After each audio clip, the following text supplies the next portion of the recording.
News and information time is now 7:17. Imagine being on a cruise where a passenger goes overboard and they don't know what happened.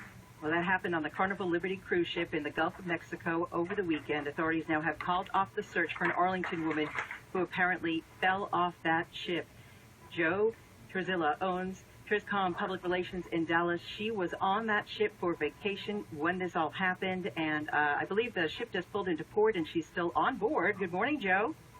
Good morning. Gosh, what a horrible experience. You know, it really was. I have taken, I can't tell you how many cruises, over 40, and a lot of them on Carnival, and have never had anything quite like this happen before. Jo, this is something, the kind of news that you can't keep from the passengers on a ship when something like this happens. Somebody's going to see it, hear about it, know what went on, and then the word's going to spread like wildfire. Did the cruise people themselves explain to the passengers, or was it just, rumor? Well, no. I mean, we were actively a part of the entire search, and so we got on board on Thursday, and then Thursday evening was, normal as any other ship had been. And then Friday morning at about 10 o'clock, the announcement started coming over the loudspeakers, and it was Samantha Broberg, please report to the purser's desk or call 777. And normally when those kind of messages come over the speakers, it's because somebody's credit card got denied or they needed to do something with the payment of their card. And then, so this was happening about every 30 minutes. And then at about 10:30, 11, it started happening every 5 minutes. So that's when my ears perked up. And I was like, something's not normal. Then I would say probably about 12:30, I'm traveling with my 6-year-old, and we are out on the pool deck area. And I kid you not, there was at least 50 Carnival uniformed people walking around the pool area. And they're very noticeable because everybody's in, bikinis and bathing suits, and these are full-clothed individuals. And they were walking around with a picture of a woman. And so finally I asked one of the security guards because they would go up to every single individual and look at them in the face because they were trying to identify her. And I asked one of the security individuals, what's going on? And they said, well, we have a missing passenger. Then at about 2:30, 3 o'clock, the captain came on board, and the captain said, I'm sorry to interrupt your cruise, but we have an emergency on board. We're missing a fellow passenger. We're asking everybody to evacuate where they are and report to their cabins and remain in your staterooms until further instructed. So Excuse me for interrupting, but it sounds like at that point they had no idea what happened. How does a person disappear from a ship? There might have been some foul play involved, and they wanted to ensure everybody's safety. Is that what you got from that? I think they were just looking for her. At that point, none of us were thinking. We were all concerned about, oh my gosh, somebody is missing. So you went back to your room, and then what happened? Did you just wait for someone to come to your room and search? Well, there were constant updates, and still we haven't been able to find Samantha. And what was really chilling is when they would talk directly to Samantha and say, Samantha, if you can hear us, you are not in any trouble. Just please come out and identify yourself.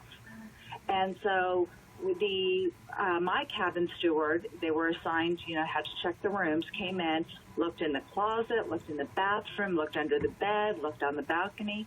And that's when I got the feeling that, if you did harm another individual, where would you hide a body on board? And that's what I thought they were looking for. Wow, we're talking to Jo Trizila, and she is with TrizCom Public Relations in Dallas. She was on the Carnival cruise ship, the Liberty, that just returned to Galveston when an Arlington woman went overboard in the Gulf of Mexico. And so what happened then once your room was searched? So the lockdown happened it was about an hour and a half to 2 hours. And the questions I got from my 6-year-old were just heartbreaking. How do you lose somebody? What do you think happened? Mommy, doesn't she know not to hang out on the deck, on the railing? And so the last 2 messages we received, the ending of the message was, ladies and gentlemen, please keep Samantha Broberg and her friends and family in your thoughts and prayers. And that's when I pretty much guessed that they did not find her. And so we were let go out of our rooms because they had completed the entire the ship search. And it wasn't until about 7 o'clock that evening that the captain came on and said they had verified that she did go overboard at about 2 a.m. the following day. Now, what concerns me is, one, they never did say that she was not murdered. So there were lots of conversations on board saying, do we have a murderer with us? And do I want my kid running around? Right. Unsupervised? And then the second thing that really struck me is you are videotaped everywhere on the ship. And it finally just dawned on me, that videotape is not for the protection of the passengers, it's for the protection of Carnival. Mm-hmm. Nobody's watching these videotapes unless they need to. And the fact that we live in 2016 and we don't have technology that shows somebody going overboard when it happens, and it took 15 hours. Yeah, good point. At that point, that's pretty hard to survive. So, was she on board with family members, with friends? Do you know at all? This is all speculative because I don't know for sure. However, we were told by several people that she was here with friends. Jo, 2 girlfriends. The ship just pulled into port there in Galveston, and as we said at the beginning, you're still on board. So I guess they didn't cut the cruise short or any such thing. Did they get involved in the search, or what? Well, by the time that Carnival recognized that she had gone overboard, we were hundreds and hundreds of miles away. It would have taken us, an entire day to get back to where she was. So it would have been pretty fruitless. I understand that the U.S. Coast Guard was notified and went out as soon as they did here. But we arrived in Cozumel just right on time. But boy, you must have really just put a huge damper for everybody on that ship.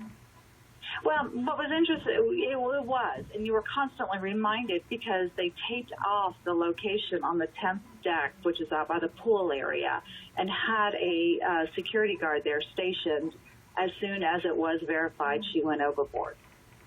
And so you always saw it. It was crime scene tape. Yeah.